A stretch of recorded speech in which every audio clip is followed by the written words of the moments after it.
Good morning. Today, or this morning anyway, I'm evaluating a pair of Ditton 25s that have arrived from a guy called Ben, and these were his late father's speakers, and has very fond memories of them, and yeah, wants to get them up and running again. How far I go with them, I don't know yet. As I've mentioned before, a lot of these part one videos are kind of an initial evaluation. You guys get to have a look at these older speakers, and I use that video to kind of tell my client the ins and outs of what's what, and options and things. Then I follow it up with an email with all the measurements and recommendations and costs and things. But yeah, so I thought we'd take a look. So these are a pair of Celestion Ditton 25s. There's a number of variants of these. These are the Mark 1s, although there is an earlier version where the HF 2000 doesn't have the cup that it sits in, and same with the HF 1300 tweeters. You see the wiring on the top, crossovers in two parts as well. So these are, I would call them the Mark 1s. There's a veneered front version, which is a Mark 2. Crossover boards are slightly different. There's a circuit board version and the Paxil-in board you get. But yeah, these use, they're quite a strange speaker, really. You've got a big 12-inch woofer, T1600. I think that's the T1600. The 2600 has the bigger dust cap. Sometimes it's difficult to tell unless they're side by side. We'll find out later. So yeah, they use the 12-inch woofer, passive bass radiator. You'll see this woofer in the Ditton 66s, in the Ditton 44s as well, with a mid-range driver. So the 44 has a 6-inch mid-range. The Ditton 66 has a 50mm dome tweeter. Mid-range, sorry. But in here we're using two 16 ohm HF 1300s, which are, as I've mentioned before, one of my favourite tweeters.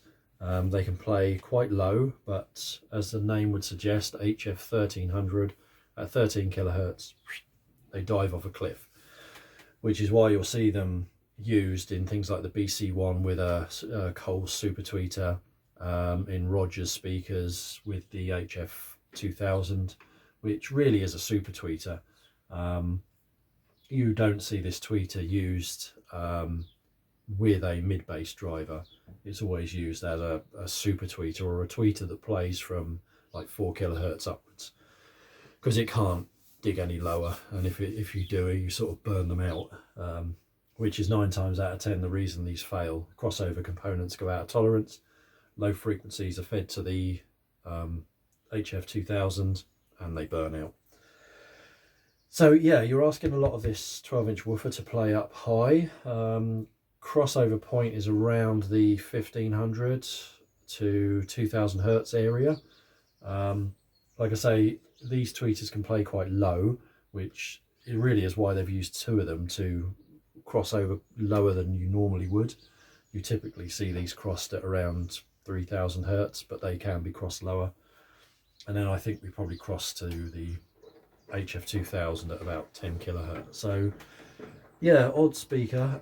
Always such a shame that these aren't handed. You know, would it have been much more work for Celestion to build a baffle with these over there? Because the off axis is going to be different, and that's going to affect the stereo image. So it's a shame. Someone told me once these were designed, or the original idea was to have them on their sides. But again, that doesn't really work out with this driver configuration. But there you go. So yeah, one of them is working reasonably well. There's quite a lot of lumps and bumps and things. So I think crossovers are playing up, which is what you would expect given their age. So I've only taken on-axis measurements, so I'll put those in now so you can have a look.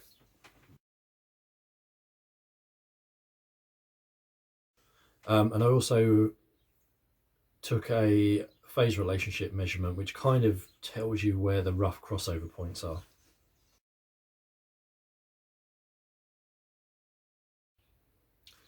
Yeah, so as you saw from those measurements, I took on-axis measurements, 1 meter on the HF 2000 axis, and then between the two HF 1300s as well. Where they originally referenced the measurements, I don't know. I haven't done any off-axis or anything like that. There's just no point at the moment. Always do initial measurements when speakers come here. I'm afraid to say I've had a couple of speakers over the last year from a well-known speaker repairer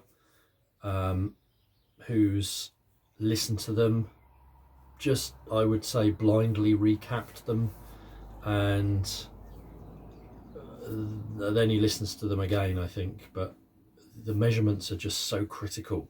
The ears are good, but yeah, you really need to know exactly what's going on. So yeah, this one is, I think it's this one. No, that one is working remotely correctly. Like I say, I'm sure we've got crossover issues.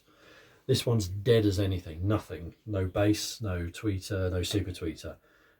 For the whole lot to stop working, it can't be all the drivers that have failed. I'm sure it's a loose connection or something disconnected. So we'll take this one apart and have a look. And then maybe before we do that, we'll have a look around them cosmetically, and then yeah, take a look inside and see what the options are. Right, so let's have a look at this one first. Yeah, front baffles are pretty good. They use these like stickle brick cover holders. We've got foam down here, so the foam from the cover has disintegrated. They had a foam in between the cloth and the fiberboard on these. It's all over the woofer as well. Rubbers are pretty good. Base radiator is good. Cardboard's coming away from the HF 2000, so that can be stuck back in. We're missing the mesh covers. That's really common. Points to an older pair with the slotted screws. So yeah, the veneer on this one is pretty good. It's a bit dry here and there. Corners are all right. Back panel, make sure those are tight. I don't know if you can hear that, but that's loose. And you can see here where it's breaking away. So that needs re-gluing as well. Nasty corner knock there, down the bottom, so it's not the end of the world. We could probably fill that and then sand them. But not too bad, not too bad. The bezel is pretty good. So yeah, this is the one we're going to take apart, so I'll put that on the bench and we'll have a look at the other one.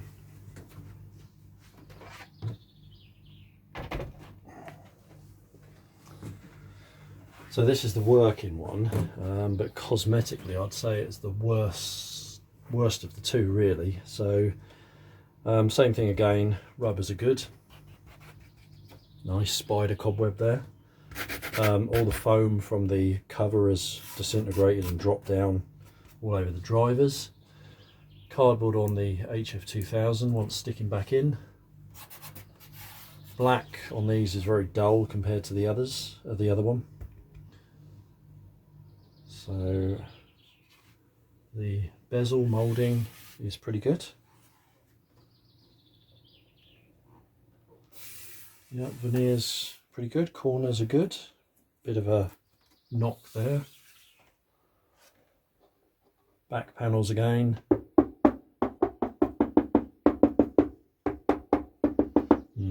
A bit loose, yeah. There we go, look, you probably can't see that moving on the camera. They always blow open at the back, all of the Dittons. Veneer's very dry.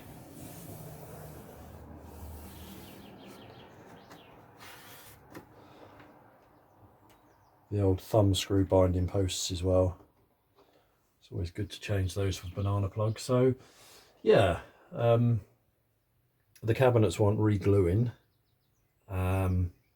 The front baffles really want repainting, and then a sand up and an oil up really. Yeah, let's have a look at the covers. So both covers have the original cloth on them. These have a fiberboard frame, which is a bugger to staple into.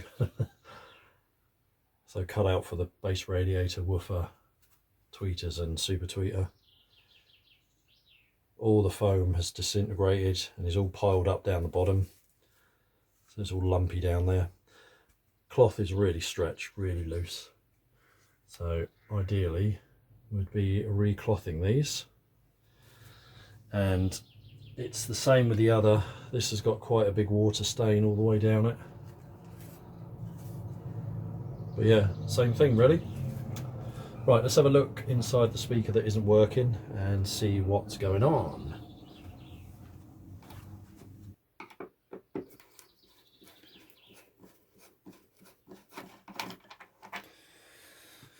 Right, take the base radiator out first and have a look at that.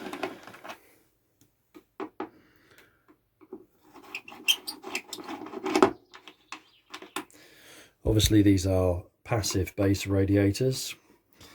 They are tuned by weight to resonate at a certain frequency in sympathy with the woofer to extend their bottom end. So our gasket material is all breaking up. Rear suspension is good. So yeah, not bad. Foam, one piece that runs around. Then a big piece at the back.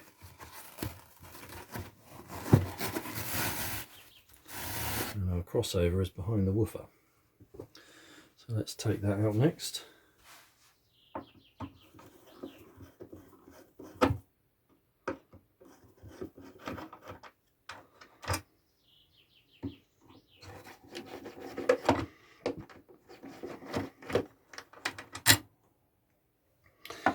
So like I say, this one is not working at all, nothing.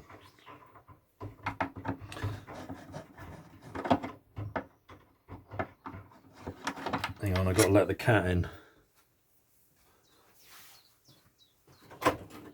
Go on then, pussycat. Coming in.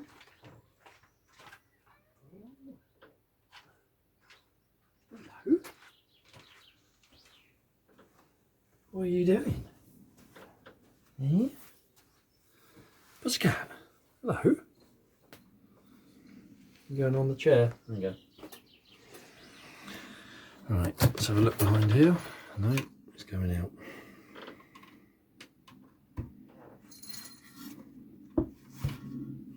So, piece of foam that goes round. Piece of foam kind of wedged up behind these. I reckon these have been apart before. And then like a triangular wedge piece that should be all the way up to the back here. Let's try and get that out carefully. Yeah, wires disconnected all over the place. So all of our cables for our 3 drivers at the top are disconnected. So why isn't our woofer working? Because that is fed through an inductor first. Well, that's the reason why the tweeters aren't working, possibly, unless they're dead. Yeah, okay, we need to check these drivers individually.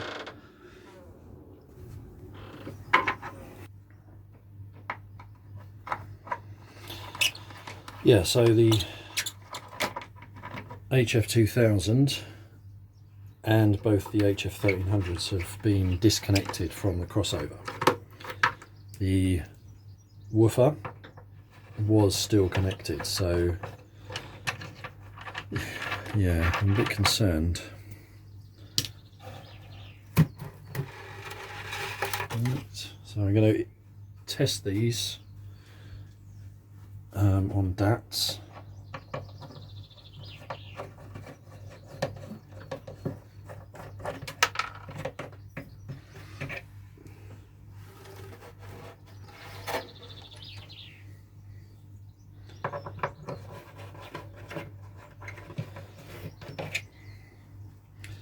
The crossovers look completely original. So they're the earlier Paxlin boards, air core inductors, electrolytic L-cap capacitor on the woofer, and I don't know what those caps are on the tweeter and super tweeter. Let's have a look.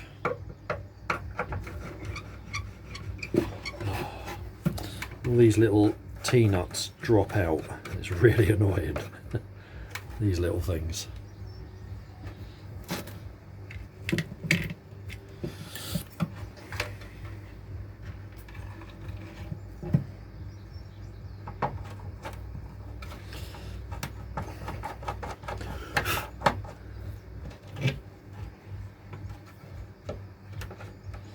So these are the 16 ohm version of the HF1300. Connected in parallel to give us an 8 ohm nominal load for the crossover to see.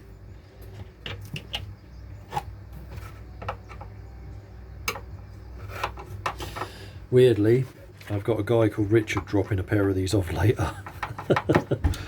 Oh, some speakers are like buses, they just all come along at once. I had that last year with Ditton 442s. In the space of like a month I had, I think, 3 or 4 pairs here. Crazy.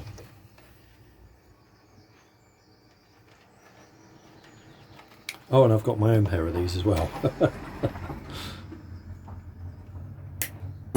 Which is for another video.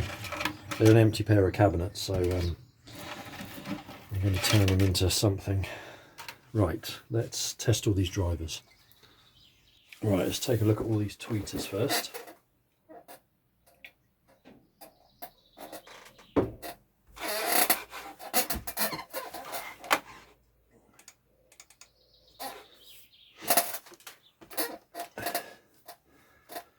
Let's have a look at the HF2000.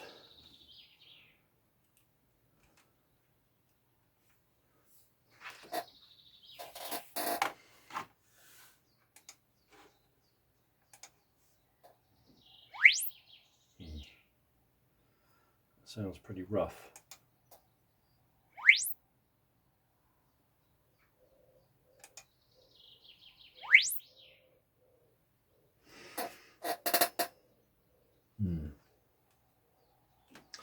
Well, it's working, but it sounds quite distorted, although the impedance sweep doesn't really suggest any distortion. Let's have a look at the one of the HF1300s.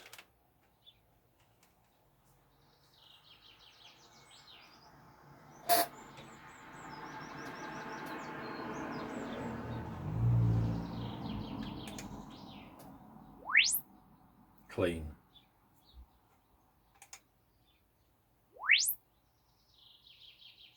Yep, nice and clean. It's good. And the other one.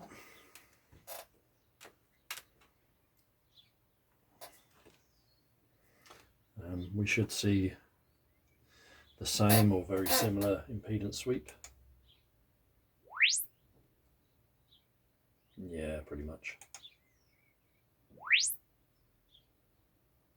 Okay, so both HF1300s are good, and they sound good with the sweep as well. the HF2000. I'm not so sure. I think the other one's down in output as well. Right,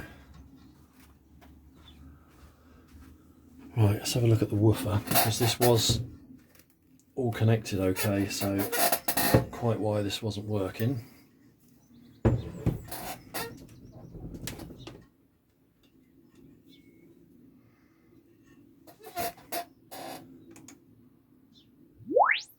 Okay.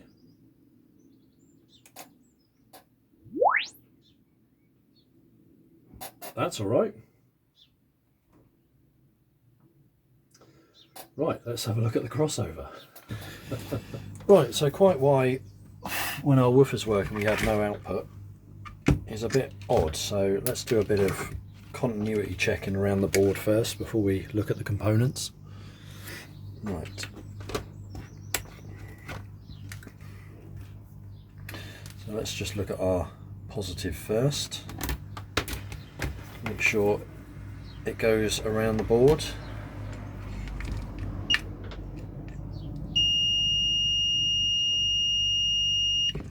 It's quite a high resistance joint.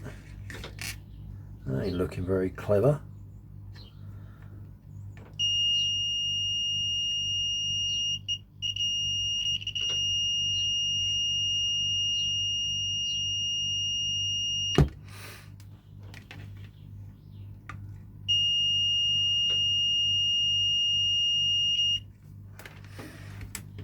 Okay.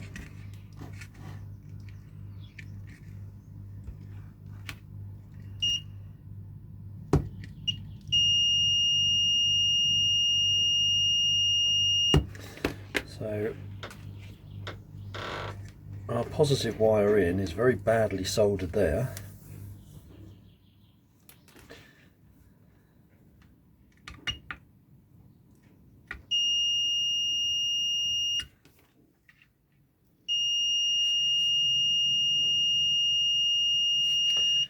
Yep, so no issue through the inductor to get us to the woofer. Let's have a look at the ground.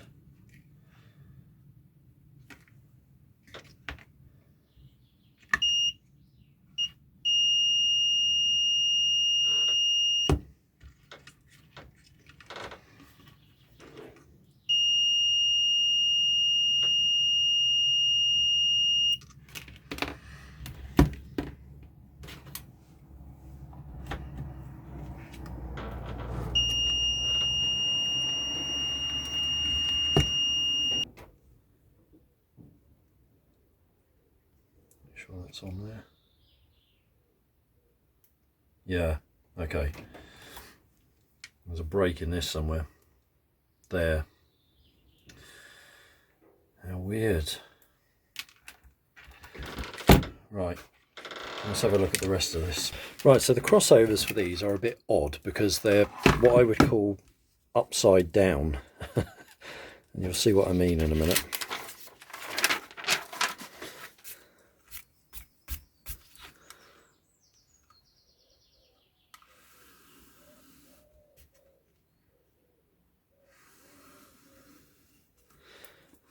Right, so if we look at our woofer circuit first, we come in on this loose positive through this inductor.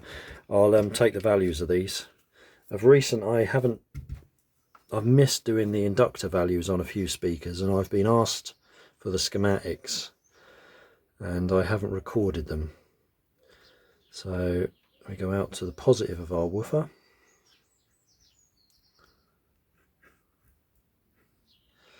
And then we ground through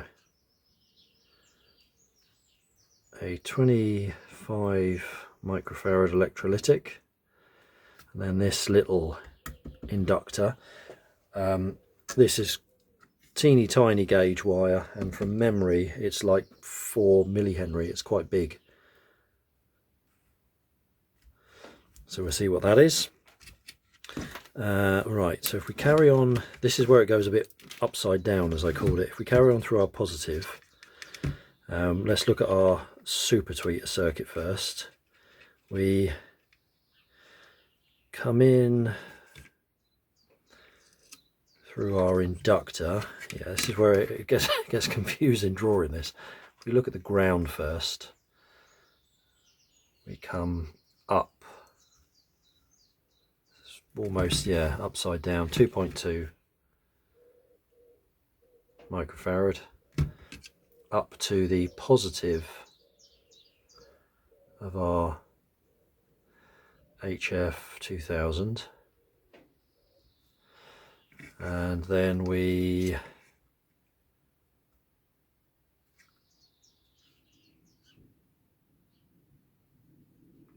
ground this out, and we also it's weird looking at this upside down, have an inductor down to ground, this air core one here, or down to positive I should say. So yeah, a second order on the HF 2000, but it's just upside down.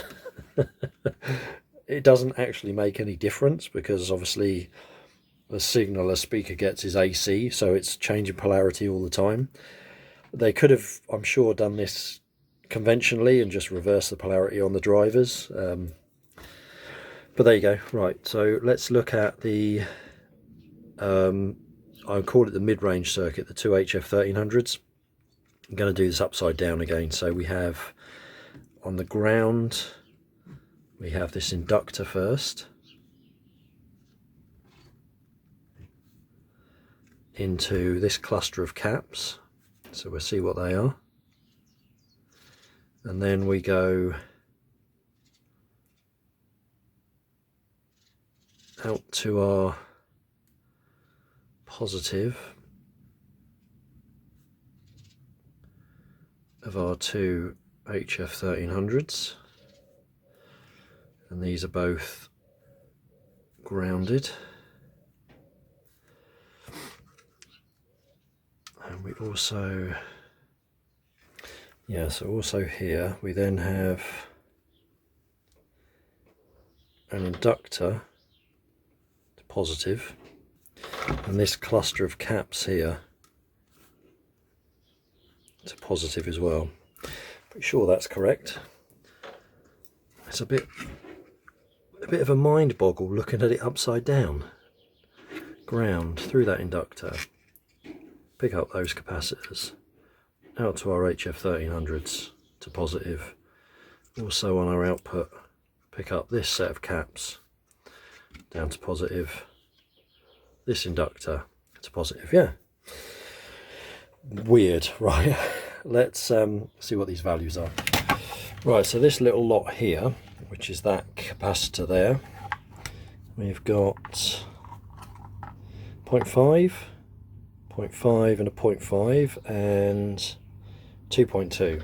So what's that? 3.7. Weird. What do these actually currently measure up at?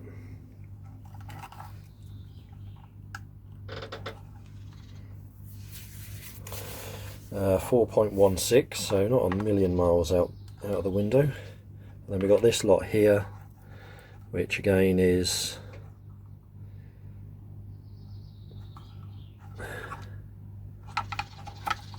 0.5 and 0.5, so 1, and 2.2 again, so 3.2. And we have got 3.4.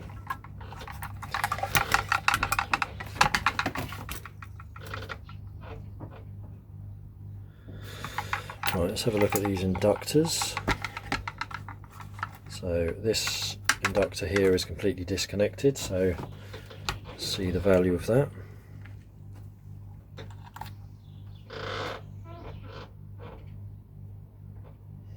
So 0.34 millihenry, 0.4 ohms, 0.34 and 0.3 ohms. Let me sort that door out. Alright, pussycat. I don't know.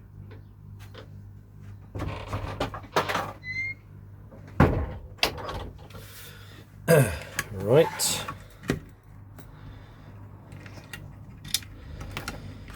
So let's have a look at this inductor here, which we can do, I think, without disconnecting anything else. Yep, there's no circuit back around. Small value, I'm sure. 0.2 millihenry. And 0.3 ohms. Okay, let's have a look at our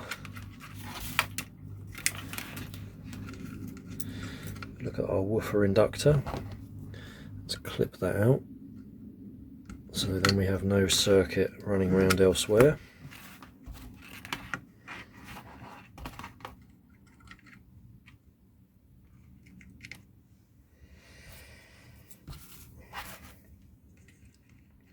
Yeah, it's not a particularly big value.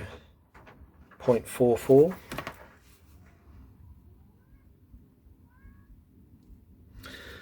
0.25 ohms.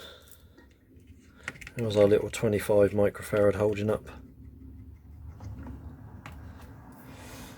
28. And then we got this teeny tiny inductor here.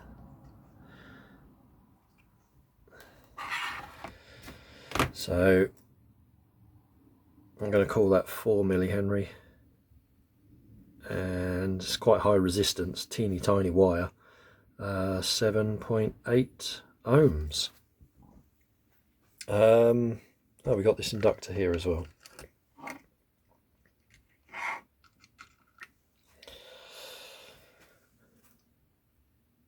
.34 millihenry.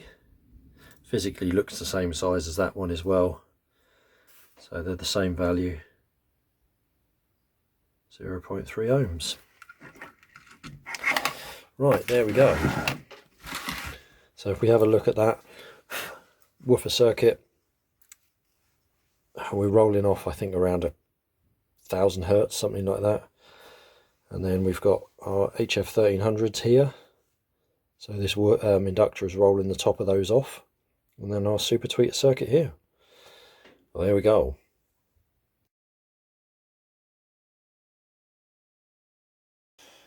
Right. So, a number of issues. I'm going to get back to my client, and then I'm sure there'll be a part 2.